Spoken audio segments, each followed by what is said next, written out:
LaToya, if nothing else, it has certainly encouraged victims to stand up for themselves. The Rape Crisis Center has had one of its busiest years yet. Sad on the one hand because we're learning about so many crimes, but a good thing in the sense that people are coming forward and criminals are being prosecuted. It was a simple hashtag that exploded into a nationwide cultural shift. In the past year, the Me Too movement prompted thousands of sexual assault victims who otherwise might have remained silent to speak out. When awareness is raised around sexual assault, when the conversations are happening, you have more people coming forward to report because they don't feel so stigmatized. Danielle Dreitzer heads the Las Vegas Rape Crisis Center. She says her office hotline now receives an average of 400 calls per month. Last year, a record 750 plus victims were directed to UMC for sexual assault examinations. While those numbers are astounding, Danielle says it may just be the tip of the iceberg.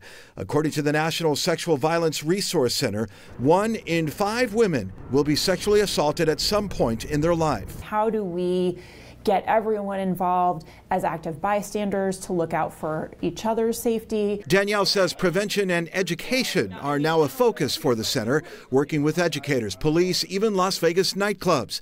That's in addition to providing crisis intervention, counseling, and courtroom assistance to victims.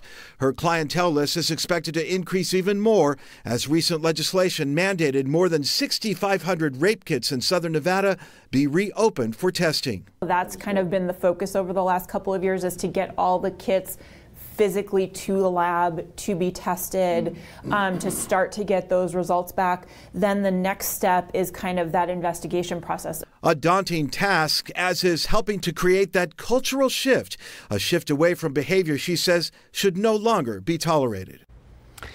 And I want to remind you that tomorrow evening, News 3 is once again hosting a night out. It's an evening benefiting the Rape Crisis Center, and it takes place at Tao at the Venetian. Starts at 5:30. I'm going to be there, and it is a public event. For ticket information, you can head to our website, news3lv.com.